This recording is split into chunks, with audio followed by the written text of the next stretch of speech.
Hello everyone, my name is Nikhil and welcome to the channel. Sorry, थोड़ा गला आज बैठा हुआ है। तो हमने काफ़ी स्ट्रैटेजीज हम लोग देख रहे हैं एग्जामिनेशंस की, और स्पेशली अब रेलवे के बारे में आज हम लोग बात करने वाले हैं। आरआरबी एनटीपीसी का चल रहा है, अभी भी एग्जामिनेशन है। आज के डेट में जो वीडियो डाल रहा हूँ आज भी एग्जामिनेशन है, कई दिनों से चल रहा है। और एग्जामिनेशन का लेवल काफ़ी ठीक ठाक है, जैसा एक्सपेक्टेशन है उसी तरीके का आया हुआ है। ना कि बहुत हार्ड भी नहीं कहूँगा और ईजी भी नहीं कहूँगा, एक मॉडरेट लेवल का एग्जामिनेशन चल रहा है। तो रेलवे ग्रुप डी के बारे में बच्चे जानना चाह रहे थे कि सर उसका एग्जामिनेशन कब होगा, क्या स्ट्रैटेजी हम लोग रखें, क्योंकि बहुत सारे बच्चों का आरआरबी एनटीपीसी का एग्जामिनेशन अच्छा गया नहीं है। तो वो चाहते हैं कि ग्रुप डी के अंदर वही गलती ना करें। और मैं भी ये चाहता हूँ कि जो आप इम्पोर्टेंस एसएससी को देते थे वो अब रेलवे को दीजिए, क्योंकि अब एग्जामिनेशंस आपके ऐसे नहीं होंगे कि अभी नोटिफिकेशन निकला, आपने अप्लाई किया, 2 साल के बाद एग्जामिनेशन है। ऐसा कुछ भी नहीं होने वाला है। 3 से 4 महीने के अंदर आपको एग्जामिनेशन देखने को मिलने वाला है। ग्रुप डी का भी, एनटीपीसी का भी लगभग इनके रेपुटेशन के हिसाब से बहुत सही समय पे इन्होंने ले लिया एग्जामिनेशन। ठीक है, तो अपने माइंड से निकाल दीजिए। एनटीपीसी के ऊपर एनालिसिस चाहिए तो मैं आपको वीडियो बना करके डाल सकता हूँ, आप मुझे कमेंट करिएगा।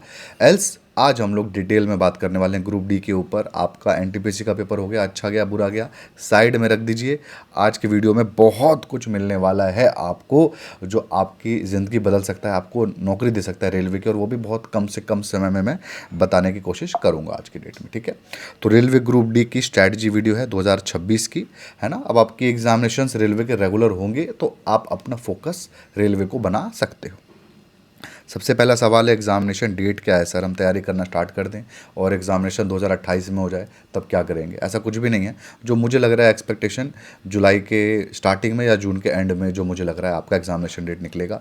ऑब्वियसली नोटिफिकेशन के माध्यम से जैसे लोग अब बताएंगे मैं आपको चैनल पर अपडेट कर दूंगा, टेलीग्राम पर बता दूंगा, और ऐसे भी आपको पता चल ही जाएगा जैसे ही नोटिफिकेशन आएगी। ठीक है, तो अभी हमारा फोकस यहाँ पर क्या है? हमारा फोकस ये कि हम अपना रेडी रहें जब भी एग्जामिनेशन का जब भी वो डेट अनाउंस करें तो हम लोग रेडी रहें। डेट अनाउंस करने के बाद तो सब कोई, पूरी दुनिया तैयारी करेगी। आप अभी से क्या कर रहे हो तभी तो आप बाकी सब बच्चों में आपका सिलेक्शन होगा ना, है ना। इसीलिए अभी से आपको तैयारी स्टार्ट करनी पड़ेगी ही पड़ेगी। क्या करना है, कैसे करना है, वो आज के वीडियो में बहुत क्लैरिफाई आपको कर दूंगा। आरआरबी एनटीपीसी का मैं, जिसको नहीं आइडिया है, मैं थोड़ा सा बता देता हूँ कि इसके अंदर प्रीलिम्स होता है, फिर आपका मेंस होता है, यानी सेकंड स्टेज सीबीटी बोलते हैं उसको, टाइपिंग टेस्ट होता है सारे पोस्ट में, नहीं किसी किसी में, फिर डॉक्यूमेंट वेरिफिकेशन, मेडिकल, ये रहता है। मेन आपका यही है कि सीबीटी 1 सीबीटी 2 आपको देना पड़ता है एनटीपीसी का। रेलवे ग्रुप डी का बहुत आसान है, सिर्फ एक आपका सीबीटी है, सीबीटी 1 बस। कुछ भी आपका मेंस करके नहीं है, सीबीटी 2 करके यहाँ पर नहीं है। उसके बाद आपका फिजिकल टेस्ट होता है, और जो कि अगेन मैं कहूँगा कि बहुत मीडियोकर लेवल का होता है।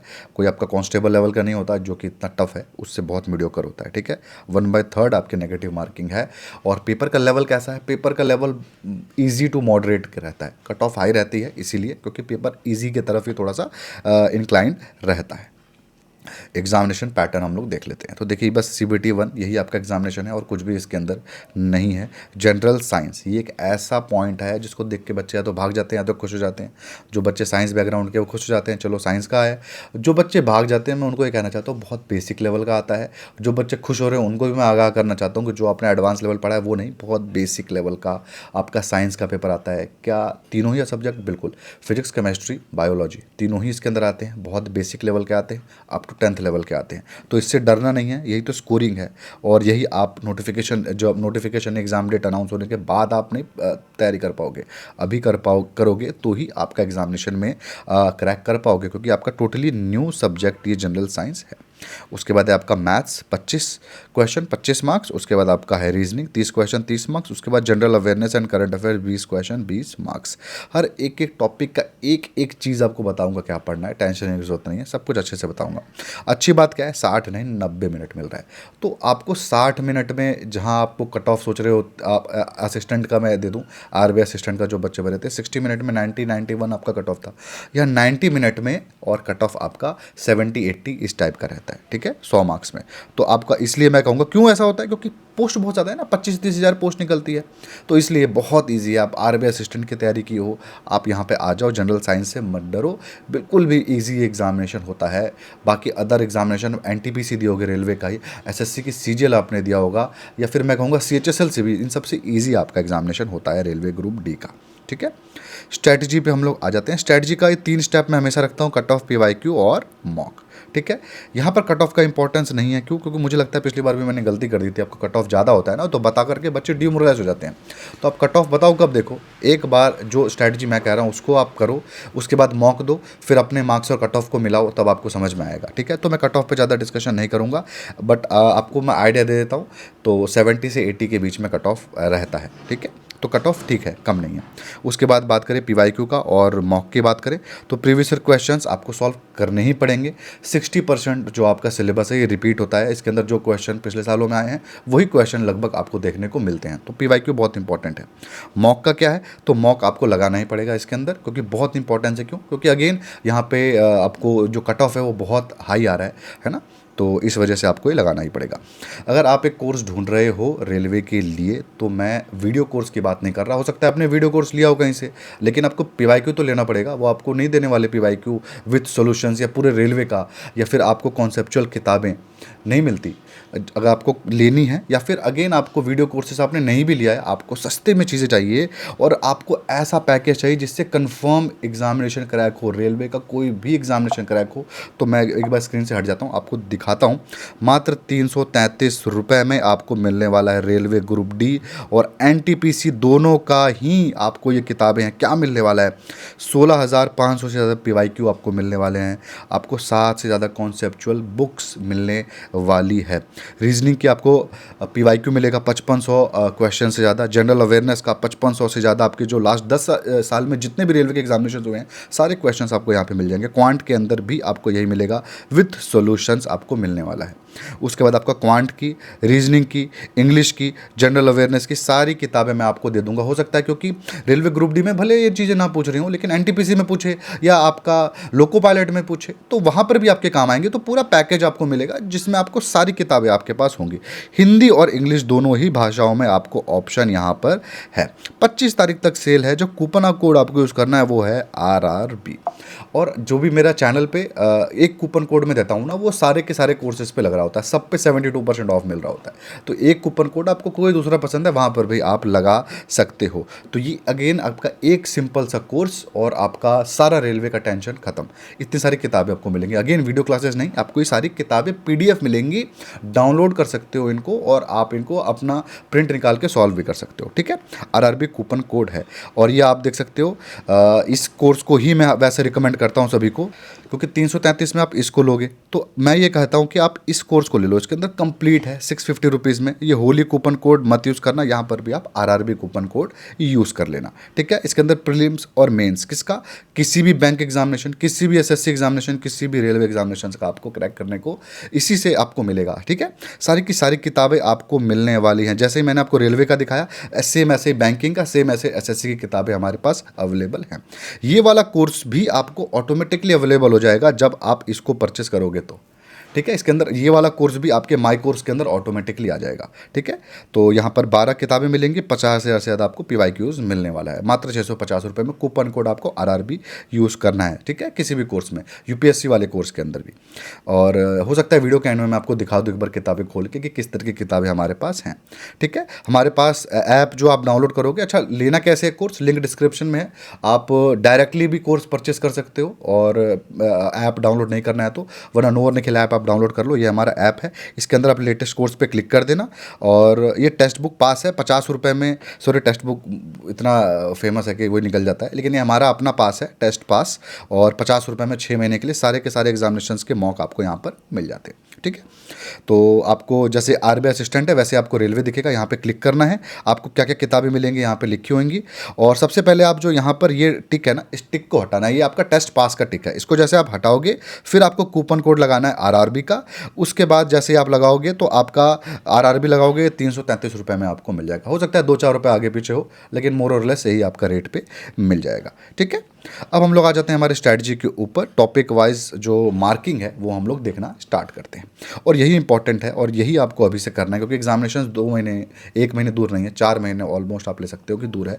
तो क्या आपको रखना है, क्या समझ के चलना है, ताकि आप एक ऐसा ना हो कि एग्जामिनेशन पास आता रहे, 1 महीने 2 महीने बीत जाए और आप सामने आ गए एग्जामिनेशन, अब लग रहा है कि अच्छा ये तो मैंने किया ही नहीं। तो इसलिए वो सारी चीज़ें आपको अभी से पता होनी चाहिए। आइए देख लेते हैं टॉपिक वाइज जो आपकी मार्किंग है। तो सबसे पहले होता है करंट अफेयर्स। करंट अफेयर्स के अंदर ये सारे टॉपिक, ऐसे नहीं कि मैंने बता दिया करंट अफेयर्स में करंट इवेंट, ऐसे नहीं, एग्जैक्टली यहाँ पर मैंने आपको बताया हुआ है। जैसे एग्रीमेंट्स के ऊपर एक क्वेश्चन आया हुआ था, अपॉइंटमेंट एंड रेजिग्नेशन के अंदर देखिए जीरो क्यों लिखा हुआ है, किसी शिफ्ट में नहीं भी आया था, क्योंकि इसके अंदर बहुत माइन्यूट टॉपिक्स मैंने यहाँ पर लिखे हुए हैं ताकि आप गूगल करके भी पढ़ सको। प्लस करंट अफेयर्स मेरा मंथली करंट अफेयर्स मेरे ऐप में है, जनवरी का, फेब का, मार्च का, आपका मार्च का नहीं दिसंबर 2025 का, जैन का और फेब का डल चुका है। उन तीनों को आप पढ़ लो, इस उसके बाहर से तो कुछ भी नहीं आने वाला, वो तो मोर देन आपका एनफ है, ठीक है। और अगेन ऐसे एग्जामिनेशन जब आपका होगा 3 महीने और हो चुके होंगे तो ये 6 महीने का आपको पढ़ना है, तो ये मोर देन सफिशियंट है। फ्री में है वो, उसकी कोई चार्जेस नहीं है, ठीक है।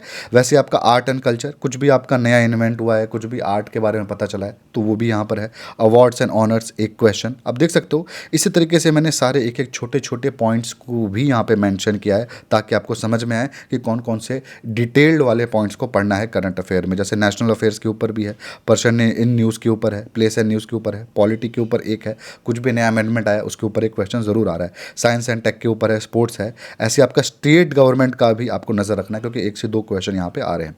तो 6 से 7 क्वेश्चन आपके करंट अफेयर्स के आते हैं। आपको टफ लगता है करंट अफेयर्स तो आप छोड़ सकते हो, लेकिन बाकी के अंदर आपको फिर एक्सट्रीमली पकड़ होनी चाहिए, ठीक है। जनरल साइंस के ऊपर बात कर लेते हैं, जिससे बच्चे डर रहे थे। तो इसके अंदर बायो, केमिस्ट्री, फिजिक्स तीनों आपके सब्जेक्ट आएंगे और आपको 6, 7, 8 आपको सामने दिख रहा होगा, इसी रेंज के अंदर आपके क्वेश्चंस हैं। किसी किसी शिफ्ट में फिजिक्स के 7 हैं, उसी में केमिस्ट्री के 8 हो जाएंगे और बायो के 6 हो जाएंगे। तो ऐसे करके आपका है टोटल आपके 25 क्वेश्चन का कॉम्बिनेशन इनको बनाना है। तो एक डाउट आपका आएगा कि जनरल साइंस के क्वेश्चन किस तरीके के आएंगे।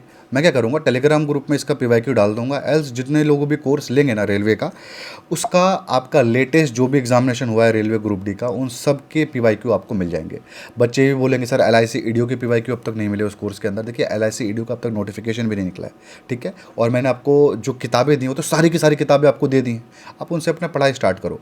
मैं उसके क्वेश्चंस इसलिए भी नहीं दे रहा हूँ आपको क्योंकि LIC ईडीओ का कोई भी क्वेश्चन मार्केट में अवेलेबल नहीं है, मैं आपको वीडियो में बताया था। तो हम चुन चुन के बना रहे हैं उसको, ठीक है। अब एग्जामिनेशन बहुत दूर है LIC ईडीओ का, तो हम क्या कर रहे हैं, जितने भी बच्चे जिनको मेमोराइज था कि क्या क्या एग्जामिनेशन में क्वेश्चन आया था, उन्होंने नोट किया हुआ है, अलग अलग जगहों से हम लोग सोर्स बना करके अच्छे आपको पेपर्स बना करके देंगे। ऐसा मत सोचो कि नहीं मिलेगा। रेलवे ग्रुप डी का अवेलेबल है क्योंकि रेलवे खुद रिलीज़ करता है ना, तो हमको मिला हुआ है, बहुत सारे पेपर्स हमारे पास, वो सब आपको हम लोग दे देंगे। जो भी कोर्स बच्चे परचेस करेंगे उन सबको तो मिल ही जाएगा, फ्री में भी दे दूंगा, टेलीग्राम ग्रुप में मैं डाल दूंगा उसको, ठीक है। जनरल साइंस का, ताकि इसलिए मैं आपको बताया ना क्योंकि जनरल साइंस में आपको आइडिया लग जाए कि जनरल साइंस में किस तरीके के क्वेश्चन आपके आने वाले हैं। थोड़े से अगर मैं आपको सही से बताऊं तो टफ भी कह सकते हैं जनरल साइंस का पेपर एक तरीके से। क्यों टफ कह सकते हैं, क्योंकि जनरल साइंस के अंदर ऐसे क्वेश्चंस भी आपके आ सकते हैं कि आपका एग्जैक्टली पूछ लेगा कि ये पुली का ये फंक्शन हो रहा है, तो इसके अंदर फिजिक्स का कौन सा प्रिंसिपल काम करेगा। तो नॉर्मल बच्चा नहीं इसका आंसर कर सकता, क्योंकि उसके अंदर मल्टीपल प्रिंसिपल्स हो सकते हैं, क्योंकि हो सकता है कि उसके अंदर और आपका डेप्थ में चीज़ें लग रही हूँ, है ना। हो सकता है बर्नौलीज थ्योरम के ऊपर क्वेश्चन आ जाए छोटे मोटे लेवल पे, ऐसा नहीं कि पूरा थ्योरम आपसे पूछ लेगा, लेकिन छोटे मोटे लेवल पे चीज़ें पूछ रहे हैं ये लोग, है ना। बायो में ये भी है आपका कि आइज़ के ऊपर कुछ भी क्वेश्चन पूछ सकते हैं, आपकी आइज़ की डिजीज़ के ऊपर क्वेश्चंस पूछ सकते हैं। तो जो भी चीज़ें आजकल चल रही हैं, ट्रेंड में आ रही हैं, क्या हो रहा है क्या नहीं हो रहा है, उन सब आपको समझ में आना चाहिए। इसके लिए मेरी जो किताब है मोर देन सफिशिएंट है, या फिर कोई भी आप किताब ले रखे हो पहले से, वो भी सफिशिएंट ही है। मार्केट में सब किताबें रेलवे के लिए ना, सब किताबें ठीक है, कोई ख़राब किताब ज़्यादा है नहीं, ठीक है। बस मेरी क्या है कि 333 रुपये में सब मिल रहा है। रेलवे का प्रीवियस ईयर पेपर भी 1800-1900 रुपये में मिलता है, तो मैं 333 में तो वो भी दे रहा हूँ, सब कुछ दे रहा हूँ। प्रिंट करा लो, 400-500 रुपये लगेगा प्रिंट कराने के लिए, है ना। यही है। तो जनरल साइंस का ये रहा, केमिस्ट्री फिजिक्स तीनों ही आपको ठीक ठाक लेवल पे पढ़ने पड़ेंगे। ऐसे नहीं हो सकता कि ऐसे ही चले गए। हाँ, एक चीज़ हो सकता है, अगर आप स्ट्रीट पीसेस वाले बच्चे हो, UPSC वाले बच्चे हो, वो आ रहे हैं, बच्चे देते हैं, हर तरीके के बच्चे देते हैं, ऐसे ही नहीं करोड़ों बच्चे फॉर्म भरते हैं इसका। तो अगर आप वो वाले बच्चे हो तो आपने जो घटना चक्र अपना पढ़ा है तो वो मोर देन सफिशिएंट है, उससे ज़्यादा कुछ भी नहीं आता इस एग्जामिनेशन में। सेम उसी तरीके का क्वेश्चन यहाँ पर भी आपके आते हैं। जनरल नॉलेज, क्या जनरल नॉलेज अलग है? बिल्कुल अलग है, ये हमारा स्टैटिक पोर्शन है। इस साइंस से और करंट अफेयर्स के अलावा ये सारे पॉइंट्स आपके हैं। Ancient history, medieval history, modern history. History से आपके देख सकते हो 1 से 3 क्वेश्चन के आसपास आप ओवरऑल देख सकते हो। ऐसा नहीं, ऐसा अगर मान लो एशियंट हिस्ट्री में एक भी क्वेश्चन नहीं आया तो ऐसा हो सकता है कि कन्फर्म मेडिवल का एक और मॉडर्न का एक आपको देखने को मिले। समझ रहे हो? सबसे इंपॉर्टेंट क्या है? तो सबसे इंपॉर्टेंट मॉडर्न है, हर एक शिफ्ट में इसका एक क्वेश्चन आया ही है। ठीक है, तो यही हमारा है। उसके बाद पॉलिटी 2 से 3 क्वेश्चन, कॉन्स्टिट्यूशन वाला जो पार्ट है अगेन हमारी किताब में अवेलेबल है, या फिर अपनी लूसेंट की किताब पढ़ रहे होगे वो भी मोर देन सफिशिएंट है। बहुत अच्छी किताब है लूसेंट की, जनरल साइंस की किताबें बहुत अच्छी है और उसकी जनरल नॉलेज की किताबें बहुत अच्छी है। इकोनॉमिक्स 1 से 2, अगेन ये भी मेरे में कवर है। ज्योग्राफी 1 से 2, सब कुछ कवर है हमारी किताबों में। ठीक है, फिर वर्ल्ड ज्योग्राफी मत पढ़ना, टाइम वेस्ट है। अब इतना बड़ा सिलेबस है, कुछ भी मत पढ़ना इसके अंदर। ठीक है, हाँ बस ये ला लीना वगैरह जो भी लेटेस्ट में चल रहा होगा ना, ये पढ़ सकते हो मौसम को रिलेटेड। इकोलॉजी एंड इन्वायरमेंट जो भी लेटेस्ट में कुछ अगर हुआ, जैसे आबू धाबी में अभी हुआ था आपका कॉन्फ्रेंस है ना, तो वो आप थोड़े बहुत आपको चीज़ें पता होनी चाहिए। इसके अंदर ये नहीं पूछता क्यों हुआ था, किस चीज़ से है, ऐसा कुछ ज़्यादा नहीं पूछेगा। कहाँ हुआ था पूछ लेगा, कब हुआ था ऐसे पूछ लेगा, है ना। कौन इसको लीड कर रहा था, चेयरपर्सन कौन था, इस टाइप के question. Famous people, famous places question definitely आ सकते हैं। गवर्नमेंट पॉलिसी के ऊपर, टेक के ऊपर, स्पोर्ट्स के ऊपर। पॉलिसी बहुत बड़ा टॉपिक हो जाता है तो कई बच्चे को डर लगता है इससे, तो आप स्किप कर सकते हो। ठीक है, और arts and culture, awards, honours, books and authors, commitment, committees and recommendation, days and events. तो इससे आपको 14 से 15 क्वेश्चन आपको करंट अफेयर्स में देखने को मिलता है। बाकी सॉरी करंट अफेयर कह रहा हूँ, आपका जनरल अवेयरनेस में देखने को मिलता है। बाकी सारा करंट अफेयर्स के अंदर आपका आता है 5 से 6 क्वेश्चन। ठीक है, तो करंट अफेयर को छोड़ोगे तो ये अच्छे से करना है, वरना इसको आप अच्छे से करो, 1-2 टॉपिक हो सकता है छोड़ दो, और करंट अफेयर्स भी साथ में करो। अभी 4 महीने हैं। क्यों मैं ये सब चीज़ें आपको बता रहा हूँ? ताकि आपको अभी से ही लगना है। अच्छा, मैं आपको एक चीज़ पहले ही दिखा देता हूँ जो आपको लग रहा होगा कि सर ये चीज़ तो आप बता रहे हो, अच्छी बात है, क्या पता और भी कहीं पे किसी ने वीडियो में बता रखी हो, पर एक चीज़ जो नहीं बता रखी ना वो मैं आपको दिखाता हूँ। पहले मैं उसी के बारे में बात करता हूँ, फिर हम लोग रीजनिंग, क्वांट सारा आपको मैं अच्छे से बताऊँगा, क्या इग्नोर करना। आप इसको देखो, एक ये बच्चे का टाइम टेबल है जिसने मुझे फोटो भेजा था अक्टूबर में, मैं उसको दिखाना चाहता हूँ आपको। ये मैंने तब एक UPSC EPFO के वीडियो में कहा था, तब उसने मुझे ये भेज करके बोला था सर आपने जो बोला था वही मेरे साथ हुआ। देखिए अक्टूबर का ये प्लान है, 2 अक्टूबर को इसको फंडामेंटल राइट पढ़ना था। ठीक है, फिर 3 अक्टूबर को फंडामेंटल राइट और DPSP पढ़ना था। ये सब कॉन्स्टिट्यूशन के पार्ट है। DPSP मतलब directive principle of state policies, और FR फंडामेंटल राइट्स है। ठीक है, तो इसने 2 तारीख को पूरे जोश में पढ़ाई की, वीडियो देखा मेरा, 3 तारीख को भी पढ़ाई की। 4th को क्या था, सुप्रीम कोर्ट और जुडिशियल रिव्यू, नहीं पढ़ पाया, चलो बीमार होगा। पार्लियामेंट कमेटी 5th को, चलो कुछ भी हो सकता है। उसके बाद सिटीजनशिप था 6 तारीख को, वो भी छूट गया। 7th को छूट गया, 8th छूट गया, 9th छूट गया। वो पूरे के पूरे महीने पढ़ ही नहीं पाया। एक बार शादी में चला गया, एक बार थोड़ी सी बुखार हो गया शादी से जब आया तो, उसके बाद घर में कुछ चला गया, उसके बाद एकदम से रिदम टूट गया। रिदम टूट गया तो मन नहीं लग रहा, बैठ रहा है, पढ़ रहा है, लेकिन एक ही पेज को बार बार पढ़ रहा है। रिजल्ट क्या हुआ कि वो इतने दिन नहीं पढ़ पाया। अब मैं ये कह रहा हूँ आपको कि आज से 4 महीने हैं ना, जो आपको करना क्या है, जो मैं आपको टॉपिक्स बता रहा हूँ उन्हीं टॉपिक्स को उठा करके आपको आज अभी इसी वक्त टाइम टेबल बनाना है, और ऐसा ही टाइम टेबल बनाना है। आप देख सकते हो, एक ब्लैंक पेपर पे आप बना सकते हो, टाइम टेबल बनाओ और उस पर लिखो कि डेली आप क्या करोगे। मैक्सिमम अपना मत लिखो, एवरेज से मिनिमम लिखो कि मैं इतना भी नहीं कर पाया तो मैं तो किसी लायक ही नहीं हूँ, वो वाला मिनिमम लिखो, और देखना वो भी नहीं कर पाओगे। और तब इस बच्चे को समझ में आया। ऐसे तो 1 महीना पता भी नहीं चलेगा, एग्जाम में 4 महीने बच्चे हों चाहे 3 महीने, क्या फ़र्क पड़ता है, कोई फर्क नहीं पड़ता। लेकिन आप इसको देखोगे इस टाइम टेबल को, तो इस बच्चे का पूरा पॉलिटी और पूरा इन्वायरमेंट खत्म हो सकता था अक्टूबर में, जो कि नहीं हो पाया। पूरा आप देखो, पूरा पॉलिटी ऑलमोस्ट कवर किया हुआ है, और यहाँ पे इन्वायरमेंट का यहाँ पे कवर किया था बच्चे ने, जो कि नहीं हो पाया। तो आपको डेली प्लानर बनाना है, डेली प्लानिंग करनी है, ताकि आपको समझ में आए कि एक दिन आप जब नहीं पढ़ते हो ना तो क्या नुकसान आपका होता है। और किसी भी तरह वो टॉपिक जो है वो पढ़ लो, पढ़ने के बाद चले जाओ, बाहर घूम के आओ, बाइक पे घूमो, कहीं पे भी आप ताजमहल घूम के आओ, जाओ, कुछ भी करो, लेकिन ये जो आप बना रहे हो वो कर लेना। और मैं आपको ये दावा करता हूँ कि बीच में आप 2-3 दिन छुट्टी भी ले लो कि चलो मैं 3 दिन घूम के आऊँगा, तभी भी आप कंप्लीट कर पाए, तो भी मैं कहूँगा कि आप सक्सेस हो सकते हो रेलवे ग्रुप डी में। आइए अब आपको बताता हूँ कि कैसा आपको टाइम टेबल बनाना है। समझ में आया आपको कैसा आपको पकड़ना है, इकोनॉमिक्स पकड़ना है। मेरी PDF थी, कोई नहीं, मेरी PDF नहीं है, आपने लूसेंट लिया होगा, कुछ तो परचेस किया होगा, उसकी इकोनॉमिक्स का पार्ट उठाया, आपने टाइम टेबल में डाला कि 2 दिन के अंदर मुझे इकोनॉमिक्स खत्म करना है, उसके किताब से उठाया, पढ़ा पढ़ा पढ़ा पढ़ा, खत्म कर दिया। अब मैं अपने ऐप में ज़रूर देने वाला हूँ कि ये सारे जितने भी टॉपिक्स हैं ना रेलवे के, सारे टॉपिक के अंदर 20-20 क्वेश्चन के 20-20 अलग अलग मॉक दे दूंगा, मैं सोच रहा हूँ। तो मैं जो बच्चे कोर्स लेंगे उनको तो साथ में फ्री में ही दे दूंगा, और जो बच्चे अलग से लेना चाहेंगे मैं उनके लिए भी शायद 50-60 रुपये में देखता हूँ तो दे दूंगा। ठीक है, जल्दी उसको भी मैं लॉन्च कर देता हूँ। ऐसे ही जनरल साइंस के लिए भी मैं करने वाला हूँ, सारे रेलवे के लिए कर दूंगा वो आपका। ठीक है, बट इस तरीके से करना है, जो मैं करूँगा हटाओ, पैसे का चीज़ हटाओ। तभी भी आपका फ्री में भी जो किताब आपके सामने है उससे आपको यही करना है, दीवार पे लिखना है ज्योग्राफी, 2 दिन में डालना है कि ठीक है मैं ज्योग्राफी इतने से इतने देर तक पढ़ूंगा और मेरा ये खत्म हो जाएगा। ठीक है, अब हम लोग आ जाते हैं रीजनिंग के ऊपर। सेम आपको इसी तरीके से करना है यहाँ पे भी। रीजनिंग के अंदर पजल के ऊपर बहुत ज़्यादा मत, अगर आपका पजल टफ लगता है तो छोड़ भी सकते हो। अगेन मैं बता रहा हूँ, कट ऑफ यहाँ पे 70 के आसपास है, 100 का 100 स्कोर नहीं करना है, लेकिन जितना भी आप पढ़ो उसको दबा करके अच्छे से पढ़ना है आपको। पजल को हालांकि मैं छोड़ने का नहीं दूंगा सलाह, क्योंकि बहुत इजी आता है। आप बैंकिंग वाले बच्चों से पूछो, उनसे कोई कंपैरिजन नहीं है, 1/10 आपका इजी आता है।